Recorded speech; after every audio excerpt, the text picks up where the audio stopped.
The humble pig. It's quite the cute little animal, although they can sometimes be a little bit vicious. Now, as we get towards the end of 2019, which coincidentally is the Chinese calendar's Year of the Pig, we're going to celebrate by having a deck built around a pig. Well, okay, it's a bore, but for the sake of the intro, please bloody work with me here. My name is Dan, this is MTG Tavern, and today our pig in question is going to be quite a gluttonous one as he takes all of the turns. It's ILHARG, Infinite Turns in Pioneer. Hello there, and welcome.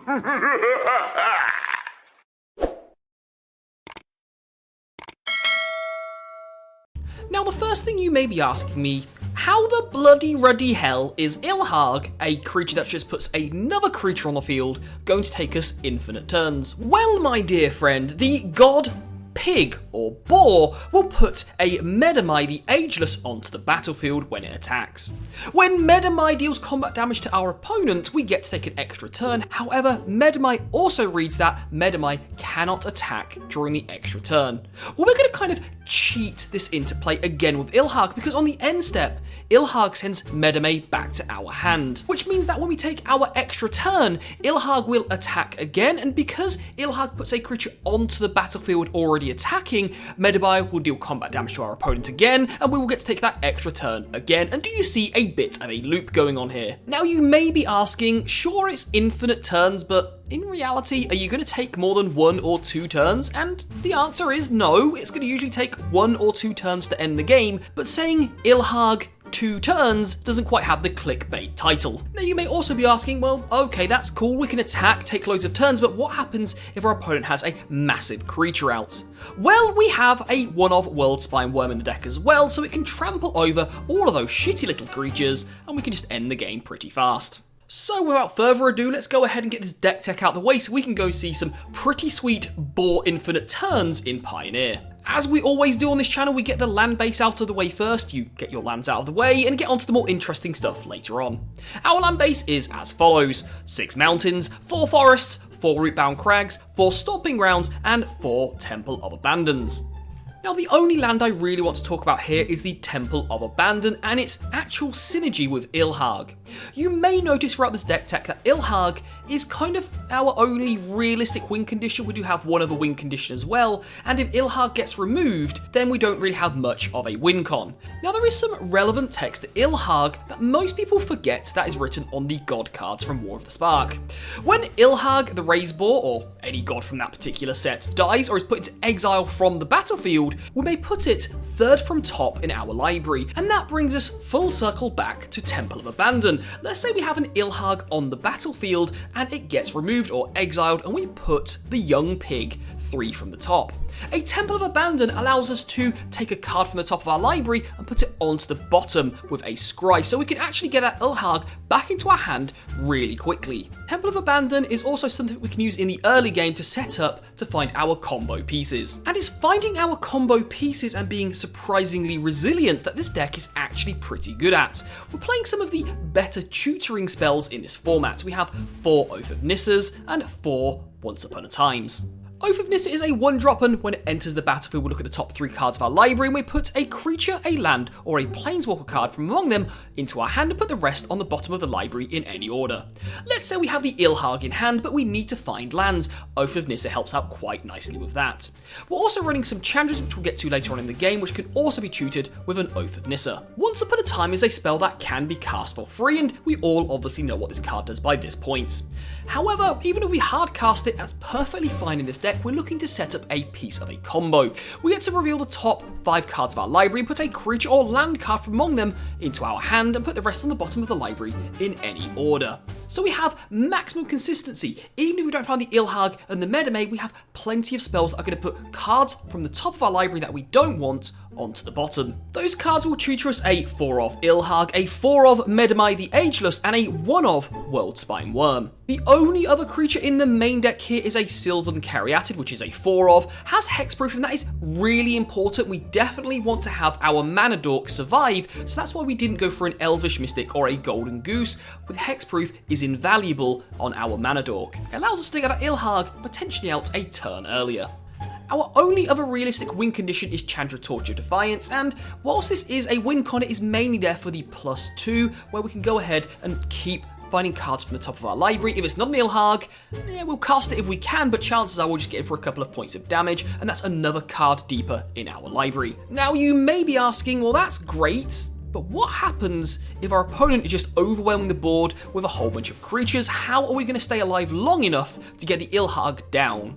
Well, we're running a pretty nice suite of removal spells in red. We get 2 Lava Coils, deals 4 damage to a creature and then exiles it if it would die. 2 Anger of the Gods as a nice little board wipe, again exiling the creatures, pretty useful against Rally the Ancestors. A 1 of Hour of Devastation if our opponent's playing some bigger, fatter creatures, then 5 damage is usually going to kill most of those things. And it doesn't just stop there. We've got 3 Wild Slashes, 3 Abrades, and 4 Lightning Strikes. We have all of the interaction in this deck. Let's move on to the sideboard where we have a bit of a change. We're running 3 Eidolon of the Great Revels and 3 Goblin Rabble Masters, so if we're against a control-based deck, we can instead switch to a bit more of an aggressive package. Speaking of control, if our opponent is playing a whole bunch of counter spells, a Chandra Awakened Inferno is not a bad card to have. It can't be countered, and usually will tick up to deal a whole bunch of damage over time to our opponent when they get emblems that deal a point of damage per turn. Our last sideboard cards are to interact with decks that we don't really have the greatest interaction for. We have a Grafdigger's Cage for the likes of a Rally the Ancestors or an Aetherworks Marvel, 2 Pithaniels for Planeswalkers, and again, an Aetherworks Marvel, and a Veil of Summer, which is going to be pretty good against removal for ILHARG out of the sideboard, and also against those pesky Thoughtseize decks. And that is ILHARG Infinite Turns. We're going to use ILHARG and Medamay to bash our opponent's face down and take all of the turns. We are the greedy pigs of today's Something Different. Now, before we get to the gameplay right here, a big thank you to the people scrolling on screen right now. They would be donators on Patreon or Twitch subscribers who help provide the content here on this channel. If you would like to help support the channel and get access to exclusive video content like this, then consider supporting the channel via Patreon or becoming a Twitch subscriber. The links are in the description down below.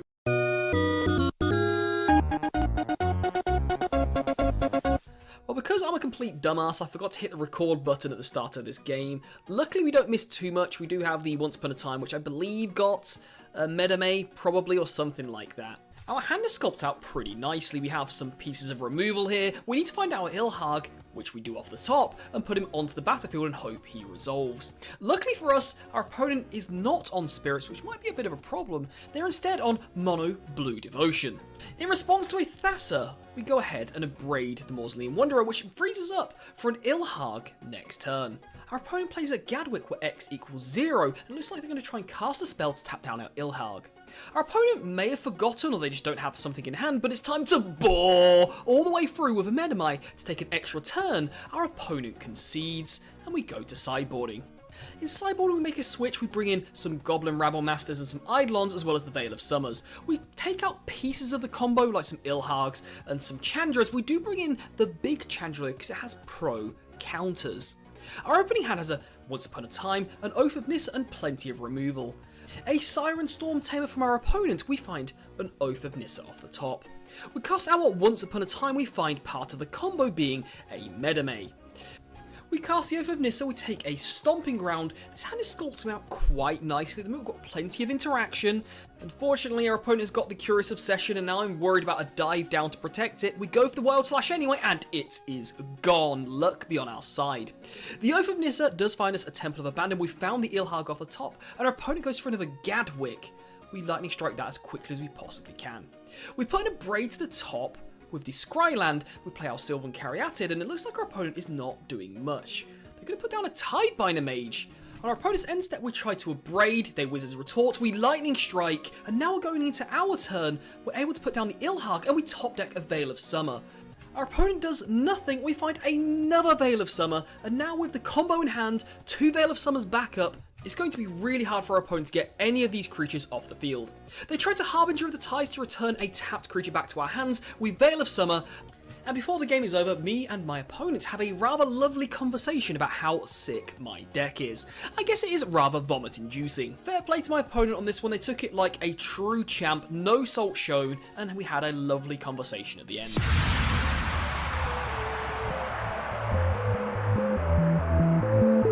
Our opening hand is a definite mulligan. It has more wings than a KFC restaurant. That is the worst joke I ever heard. Our second hand looked a lot better with 2 pieces of removal and 2 Oath of Nissas. Our opponent plays a Monastery Swiftspear on 1 and they light up the stage on 2. They cast a second Monastery Swiftspear, and good news for us, the second card they reveal is a Searing Blood, which is now a dead card for them. We managed to pick off both Monastery Swiftspears and we find a Chandra with the Oath of Nissa. Our opponent plays an Eidolon, which we swiftly take out with a Chandra. Our opponent finishes off Chandra with a Shock on the end step. We top deck an Oath of Nissa, we go for a Medame, we have part of the combo, and we also get to Sylvan Caryatid. Our opponent finds a Grim Lavamancer, and they also have a Wizard's Lightning to put us down to 7 points of life, and we manage to wipe the board with an Hour of Devastation. Our opponent finds a Wild Slash and a Skewer the Critics off the top. We're down to 2 points of life, and we top deck the ILHARG. However, we're on 2 points of life. Our opponent has Ramunap Ruins out, so that means even a land off the top will kill us. I think our only out here is our opponent to find a creature which they can't get through for damage because of ILHARG. Our opponent doesn't have it, we attack with ILHARG, but it's time for an extra turn. And with the extra turn, we take down the game, and as per usual, it may be infinite turns, but in reality, it's only 1 extra turn. We make absolutely no changes during sideboarding. We have pretty much nothing that's going to help us. On to game 2. With this hand, we should be able to fast ramp into ILHARG, and we were able to pick off a creature early with a Lightning Strike. Our opponent leads with a Soul Scar Mage. It's actually quite a scary card for us. We scry into a Once Upon a Time, we cast it on turn 2, and we find the Medame to now have the combo in our hand. Our opponent plays a Chandra Acolyte of Flame to get in for 2 points of damage a turn, which is perfectly reasonable for us.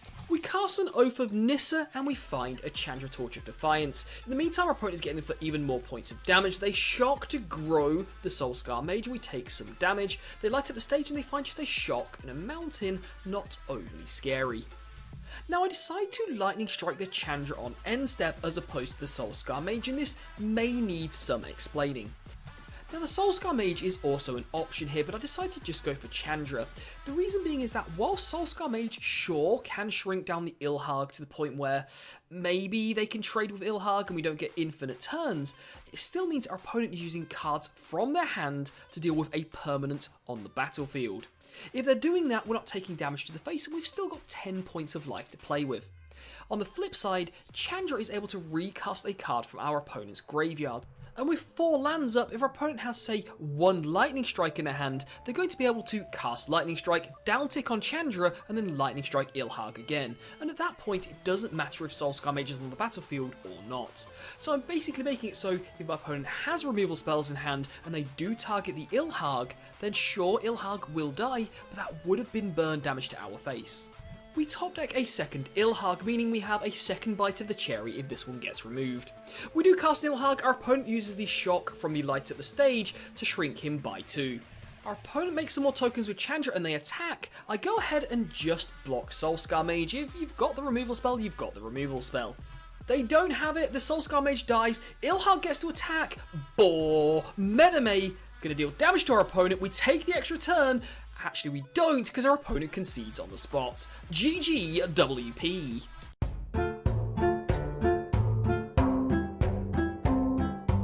Our opening hand has quite a nice amount of ramp and 2 ILHARGs plus the Once Upon a Time to maybe find our combo. Our opponent plays a Guildgate tapped, I'm not too sure what's going on over there. We scry a Root-bound Crag to the top. We draw the Root-bound Crag, we play a Once Upon a Time and we find ourselves a Temple of Abandon. We're ramping quite nicely in this one. In the meantime, our opponent continues to play Gate, so I assume it's some kind of maybe Maze's End control list. A Growth Spiral puts yet another land into play, and this time it is the Maze's End. However, with all of this stuff going on, our opponent is tapped out and we can sneak down this ILHARG. We're hoping to avoid removal. We top deck the Once Upon a Time. We should be able to tutor up hopefully a big creature, and no, just a forest. That bloody sucks. We're getting for 6 points of damage with the ILHARG and to make the fatal mistake of upticking with Chandra to reveal a fucking World Spine Worm, 1 card short. But no worries, our 15/15 with Trample, thanks to Chandra, will deal 2 points of damage to our opponent. We get lucky and we top deck the Medame. Can we really say lucky after last turn? However, our opponent has a Druid's Deliverance, and that might be the counter to our deck. If they can stop any combat damage being dealt, we can't take the extra turn, because Medame dealt no combat damage. A Guild Summit for our opponent, and I'm starting to get a little bit worried now. We do have the Chandra as a potential second out here, but if our opponent can keep finding fog spells, I don't really know what we can do. We find a Sylvan Caryatid off the top, we tick up with Chandra, we find a Wild Slash. We Wild Slash our opponent, and I guess we just have to hope they don't have the fog effect, otherwise we pretty much can't win. We're getting for damage, we put the Medamate onto the battlefield, our opponent casts another Druid's Deliverance, and maybe we'll have to wait until next turn. And with how many lands our opponent has out, it's looking like Maze's End is going to win them the game next turn. Damage resolves, and our opponent takes a lot of damage. What? At first, I looked at Druid's Deliverance and I was like, well, they should have fog here. And then I suddenly remembered, wait, doesn't Wild Slash have other text on it? Isn't there a reason we play Wild Slash over Shock in this format? Damage can't be prevented. I completely forgot about that when I was casting it with Chandra, so I kind of accidentally won this game. Even though our opponent has the fogs in their deck, I think it's probably a good idea to go down the Goblin Rabblemaster and Eidolon route and take out any pieces of removal we can. Our opponent didn't have much going on in that game. Our opening hand has the ILHARG combo in it, so we're going to keep because it has lands as well, and unfortunately I forgot to take out the Anger of the Gods. Our opponent plays an Arboreal Glazer, and we have an Eidolon of the Great Revel to hopefully get in for some points of damage. We top deck the Wild Slash, and after my fully pro plays last game, we're quite happy to see that when it's going to hopefully force through this ILHARG damage. We Lightning Strike the Arboreal Glazer out the way so we can get in for Eidolon repeatedly over the next few turns. We find a Once Upon a Time off the top, which gets us our last land needed for an ILHARG. Our opponent is doing nothing, we cast our ILHARG, they use a Gates Ablaze, we cast our second ILHARG. Yet again, our opponent is doing nothing. We attack with ILHARG. We put down Medame with 2 Wild Slashes back up. Our opponent Druid Deliverance. We Wild Slash. They concede. Ball beats for the win.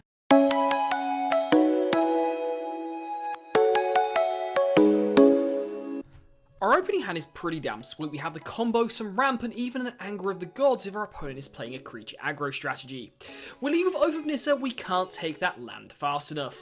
Our favoured hoplite from our opponent looks like they're on blue-white heroic, or maybe mono-white, we don't know at this point. A Defiant Strike from our opponent to grow their team. They play a 0/4 with a heroic, I can't actually see the name. We top deck a Wild Slash so we can go ahead, shock the 0/4, Anger of the Gods, and start again. Unfortunately, our opponent has another 2 creatures.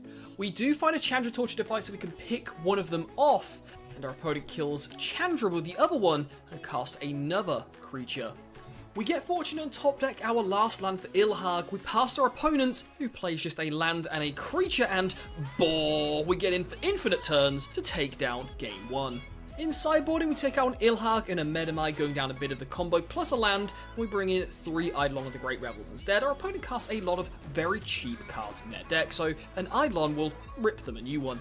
Our opening hand in game 2 has a Wild Slash. We top deck another Wild Slash. We're able to pick off our opponent's creatures in the early parts of the game. However, they keep playing fucking creatures all the bloody time.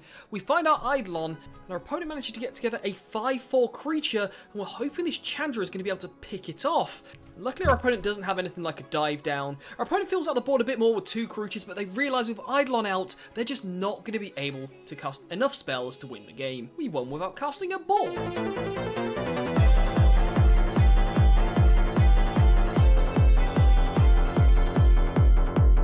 Hello everybody, it's post-production Dan here, and I've got a gameplay narration. We're going to do this in real time. Turns out I'm playing against Merrin Moon. Now, if you've never heard of Merrin before, and I'm sure you certainly have, but just in case you haven't, she has her own YouTube channel. She streams a little bit as well. She makes some kind of brews like we do on this channel, so definitely someone you should check out. I'll leave her link to her YouTube channel down in the description below.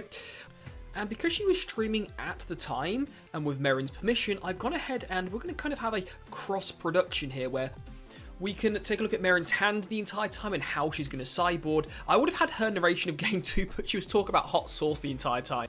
So in our opening hand, we did have a Sylvan Caryatid and Anger of the Gods, and I think this deck is probably best against creature decks, so I think we should play to our strengths. If we're against a control deck, we're not going to be doing very well anyway. So if we're playing against a creature deck, then our opening hand is very, very good. It allows us to either ramp, and we also have part of the combo with the World Spine Worm. We actually, Oath of Nissa, and we find a Madamia's or Medame, whatever the hell you want to call it. That's really good for us. That means we can go for the extra turns route should we want to. We go for a second Oath of Nissa, and we find a Chandra Torch of Defiance. Actually, we take the land. We took the Chandra Torch of Defiance with the first Oath of Nissa, never mind. We Temple of Abandon, we scry the Medame to the bottom, and as you can see by Merrin's hand here, she is Mardu Aristocrats, or Mardu Rally the Ancestors. The good news for us is that there is an Anger of the Gods in our hand. The problem is Merrin has an Nantuko Husk in hand, and that's going to make Anger of the Gods pretty useless for what we're trying to achieve. The good thing about Anger of the Gods is without the sacrifice outlets, it exiles all of Merrin's board, but with the Nantuko Husk able to sacrifice all the creatures in response, it does mean that she's able to keep her creatures in the graveyard, which is where you want to be with Rally the Ancestors. So we top deck our ball, and we go ahead and cast it straight away. It means we can have potentially lethal next turn if Merrin does attack with that Nantuko Husk, or, I don't know, tries to do something a little bit crazy. We are able to Anger of the Gods away most of her board next turn as a minimum, so it's not all a complete disaster, but again, the Rally of the Ancestors make that a little bit bad for us. The Nantuko Husk is literally the only thing keeping Merrin in this game, and I don't think she quite realises it yet. So she goes for a Grim Haruspex. We already have the Haunted Witness on the field, and we come up with a bit of a weird turn here. I kind of accidentally stumble across the win, even though I thought I had the win, and it turns out I won, but for a completely different reason here. I was hoping to go for just the Medame combo here, so we can just go bore into take turn, although in reality it's like 2 turns. And Merrin went to swing with Nantuko Husk here, and I was kind of hoping she would, because then it would definitely be game, because we would get infinite turns. We draw the Lava Coil though, so I decide to go for a Lava Coil on the Nantuko Husk, and hoping she would sacrifice something in response, and then I thought straight away afterwards we could Anger of the Gods to then also get rid of the Nantuko Husk, because it already have 4 damage on it. I completely forgot that the Haunted Witness brings along a token. That would be an extra 2 points of toughness, which meant that the Nantuko Husk would survive if Merrin sacked the entire board. It would survive with 1 toughness. And for ages I was thinking, oh no, I've messed this up, What have I done? Like, because I can't really swing with my ILHARG now. And because there's a Nantuko Husk and it's Rally the Ancestors, which Merrin does happen to have in hand, we could just lose the game at any point. And then I realised, I remember the trample ruling with toughness. So Merrin's Nantuko Husk at the minute has 7 points of damage on it, which means it only has 1 point of power left when it comes to toughness. When it comes to trample. So I suddenly realised, wait, I've got a World Spine Worm in my hand that has trample as well. So we get in, and instead of going for the infinite turns, we go for the World Spine Worm. And because Merrin has got 7 points of damage on that Nantuko Husk, for the purposes of trample, it doesn't matter. You can see here I'm suddenly thinking, well, shit, what do I put into play? Do I go for the really cool extra turn spells? But that's just not going to work. We do go for the World Spine Worm. And Merrin can't possibly block this now. She only has 1 point of toughness on that Nantuko Husk. And the rest of the damage will trample over. If the creatures didn't have trample, it would be irrelevant how much toughness the Nantuko Husk had, because a block would be a block. But with trample, you trample over the toughness of the creature, because the creature has taken 7 points of damage this turn already. Then the Nantuko Husk, essentially in this case, may as well only have 1 point of toughness. So Merrin does die here. There's no possible way she can block because both creatures have trample, but she just goes ahead and blocks, and the game is over, and we will go to sideboarding.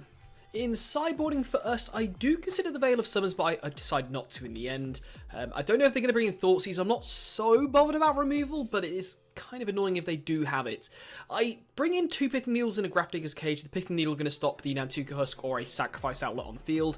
The Grafdigger's Cage going to stop stuff coming back from Rally the Ancestors. Taking out a Medame, an Hour of Devastation, and a Chandra Torch of Defiance. Right, let's go take a look at Merrin's sideboard. Mortifies, right? Any Mortifies here? And probably need Thoughtseizes to get their Haymakers out of their hand. And, what else? Feels like their deck is based around ILHARG. I wouldn't be surprised if they had, like, Incubation and, Once Upon a Time to find ILHARG. So, maybe I do want Mortifies. I'm not sure. I feel like we're just fine going on the sack plan, though. In this match, I feel like they're not really interacting with us a whole lot. They're gonna have Angers. Maybe I get Obsidat in here, but no, he doesn't win the game quick enough. I think I'll just go Thoughtseizes. Nuntugo Husk is pretty good. It can force them to, like, chump. I guess I'll cut a Yahenni and a Corpse Knight and a Grim. So now moving on to game 2, and as we can see there, Merrin did bring in the Thoughtseize but not the Dreadballs for us, and I probably should have bought in the Veil of Summers because, you know, black stuff, they're going to have removal. We know they're going to have removal. And in our opening hand, we have a hell of an opening hand, and a Braid, a Lightning Strike, and an Anger of the Gods to pick off creatures early. A couple of Oath of Nissas to set ourselves up for the mid to late game, hopefully for that combo kill. From Merrin's point of view, she does have the turn 1 Thoughtseize, so it's not all bad, and judging by this, she's going to go for the turn 1 Thoughtseize here, and I assume that will rip out the Anger of the Gods. I can't quite remember, actually, but Merrin's hand is still looking pretty damn good. Just a couple of lands, so maybe she'd like to hit a few land drops along the way, but certainly good for her that she's got the Priest of Forgotten Gods. I didn't even know that was in her deck, and loads of ways of sacrificing and draining life. We top deck the Once Upon a Time, which is actually a hell of a top deck. That's the really good thing about this deck, actually. It is really consistent. You know, you've got 2 combo pieces, but you've got like 8 cards that just keep looting through your library and finding the pieces that you need, and just disrupting your opponent the entire time. So we cast Once Upon a Time first. We only find lands, which isn't necessarily a bad thing. At the minute, we are looking pretty light on lands. Even if we do find the combo pieces, we're not going to be able to cast them. We lead with a Stomping Ground after taking a Rootbound Crag. We go with an Oath of Nissa. And we'll see what happens here. Unfortunately, I've had to let this... I couldn't really fast forward this because it was really hard just to get both people's hands on the screen at the same time, much less like cut each one to or speed both hands up the entire time. Now we do find 2 Sylvan Caryatids here, but I decide to go with the Temple of Abandon. Now the reason for that is that we want to be hitting our land drops, and Sylvan Caryatids against Merrin's deck is basically a land or a ramp spell, but unfortunately, if we do find an Anger of the Gods, which we want to find, we're going to lose our creatures, so I think I'm just quite happy for now hitting our land drops. So we go with a Temple of Abandon first, because we're going to go Oath of Nissa afterwards, so we want to see if we really want to be finding anything on the top, or get a land out of the way with Oath of Nissa. I guess the argument of that could be that, you know, if you scroll something to the top and then you put it to the bottom, is it really worth it? So maybe that was a misplay by me. Maybe I should have gone Oath of Nissa first and sequenced a little bit better. So we do find Oath of Nissa, and we do find the ILHARG, sorry. Unfortunately, we're putting a Grafdigger's Cage to the bottom, which is kind of annoying because that really does turn off Rally the Ancestors and makes it quite hard for Merrin to at least use that as a win condition. So if we are able to deal with the board, then it's not all just going to come back with Grafdigger's Cage on the field. But ILHARG is not bad to find. You know, we've got our land drops here, we've got Disruption.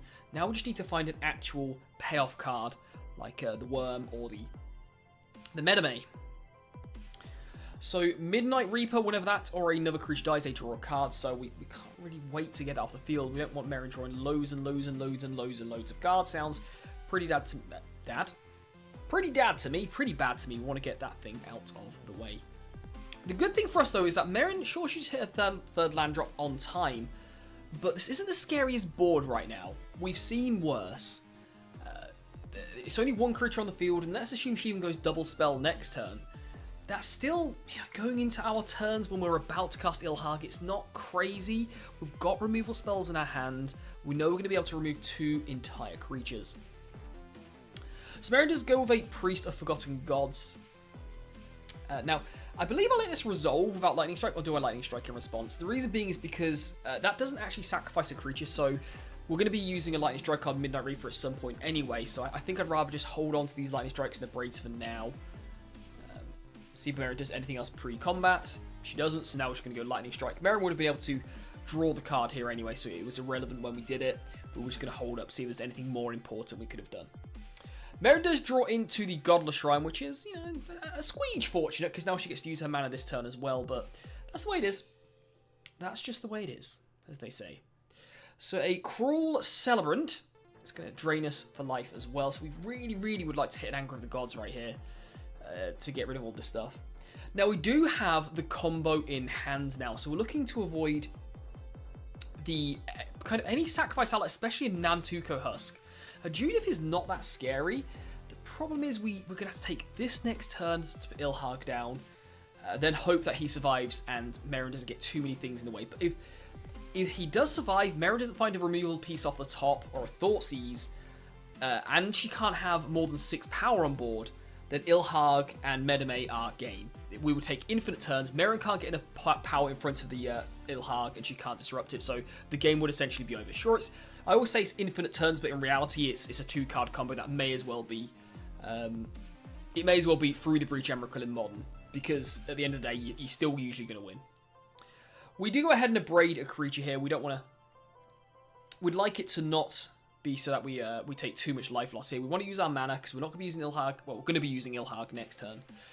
We go ahead, ILHARG, and we're just hoping that Merrin here, judging by her hand, doesn't top deck Thoughtseize or a Dreadbore. I can't remember what she put in after sideboarding, but anything that disrupts either the creature in her hand or the creature on board.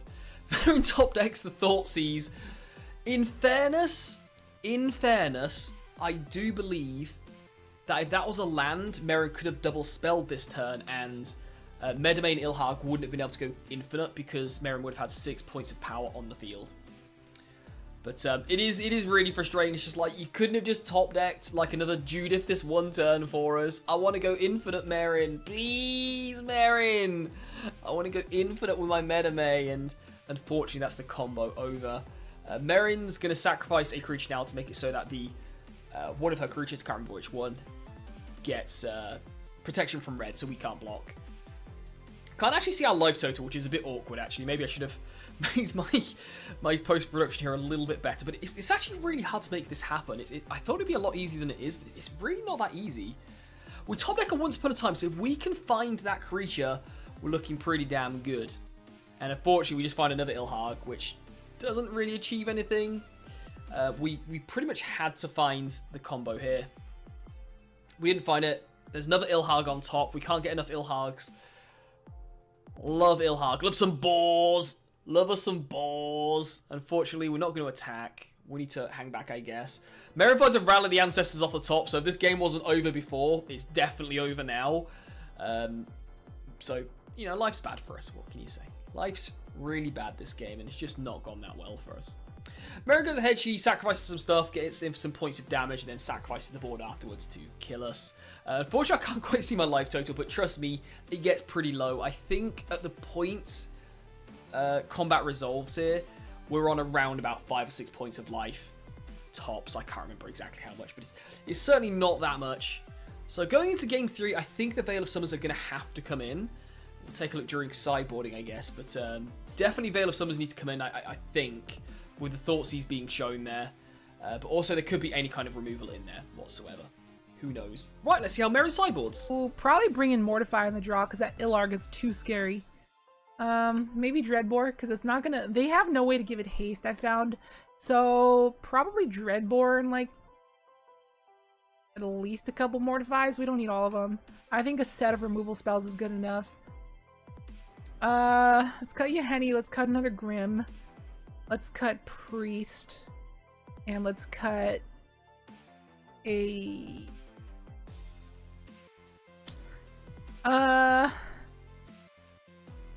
one Rally, because I'm cutting a lot of creatures.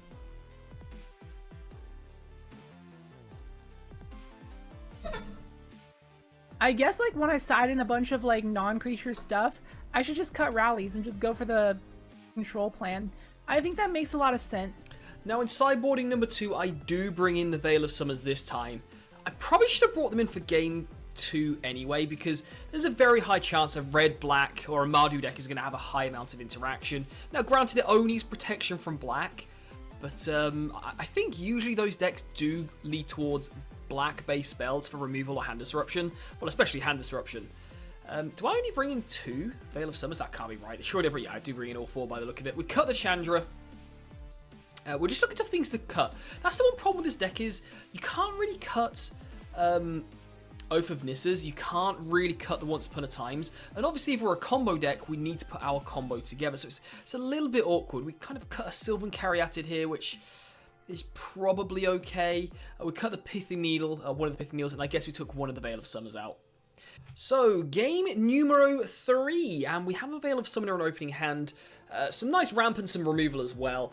Merrin has a good collection of creatures and lands. Now, I don't know if she mulligans this or not.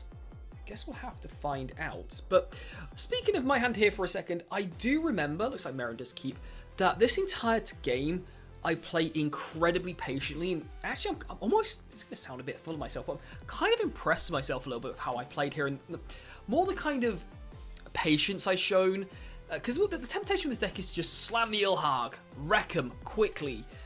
I didn't do that this game. This entire game I just held Veil of Summer for as long as I possibly could. I didn't do anything without green mana backup.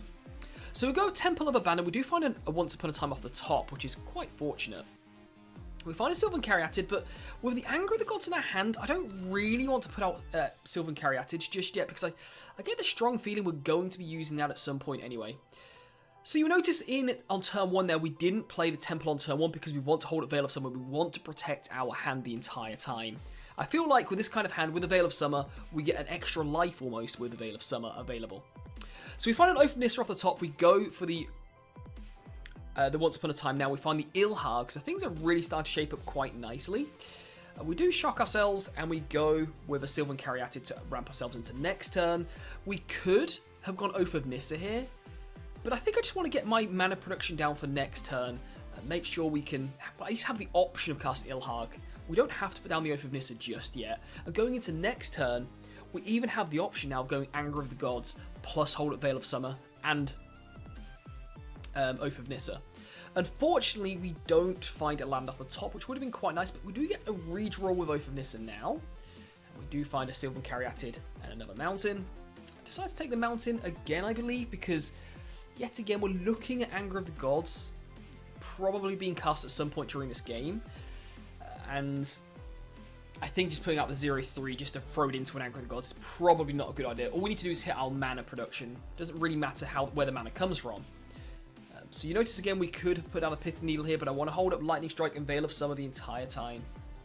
And Merrin's kind of a bit unfortunate with the draws here. There's a lot of 3-drops in her hand right there. It's the Grim Haruspex, 3 Grim Haruspex in fact, and a Judith. So if Merrin is able to get a Sacrifice outlet out here, then life's looking pretty bad for us, because Merrin will draw a lot of cards. A hell of a lot of cards. So this actually plays the Grim Haruspex as a morph. She can flip that up for just 1 black mana on end step. She gets in for 4 points of damage. We will obviously block the 1 point of damage there. Now we could use a Lightning Strike here, but I think that at the minute we're looking like we're going to be using Anger of the Gods relatively soon. And I just want to make sure that we're able to pick off any kind of sacrifice outlet, like a Nantuka Husk, although Nantuka Husk, I guess the Lightning Strike wouldn't really do much. They just sacrifice 1 creature. So we are kind of hoping they don't draw that Nantuka Husk, but for now, I think we want to make sure we can pick something more important off of the Lightning Strike, and our life total's relatively not important, to be honest. If Merrin finds that Nantuka Husk, we're dead. If she doesn't find it, I think we can deal with anything else, pretty much.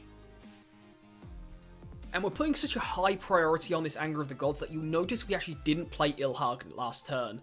We could have cast ILHARG last turn, but then if our opponent top decks Thoughtseizes, and for all we know, Merrin may have a Nantuka Husk in her hand, we need to make sure, or she could have a whole bunch of creatures in her hand, which she actually does have. We are putting a very high priority on keeping this Anger of the Gods in our hand.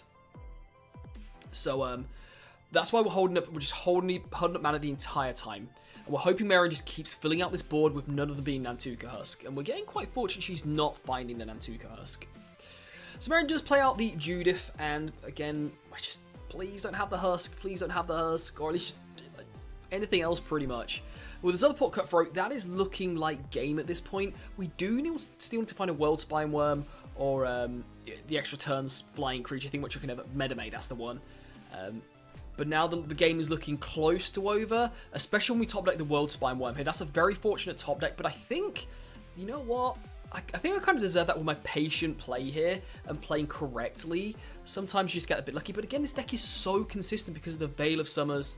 It's not the Veil of Summers, the Oath of Nissas, and the Once Upon a Time. So we're able to just constantly loot through this library and find that piece we need. We lightning strike Merrin just for the lulz, being a bit of a dick here, to be honest, if I'm being honest. And even though I doth like Merrin quite a lot, she's a great YouTuber, she's not exempt from the fierce boar beatdown. So a good game to you, Merrin, and a good game to this deck, which has now gone 5-0, and quite frankly, it was pretty impressive. In all reality, the deck didn't come up against many control decks on our opponent's side, and that is maybe a squeege fortunate. Merrin did touch upon something in her sideboarding when it comes to our deck there, where we don't really have a way of giving our ILHARG haste, and that is oftentimes going to catch us out, I think. I think we've got a bit fortunate that we didn't run into the kind of matchups that are going to have that instant speed removal, or even sorcery speed removal to get rid of ILHARG, and we would really like to not run into those. I think we need to find a way of giving ILHARG haste to make sure that when we cast him, we're able to put a lot of pressure on our opponent to have that instant speed removal right then, right there. Anyway, I hope you guys enjoyed this deck. It was really fun to play, surprisingly consistent, and my god, the power.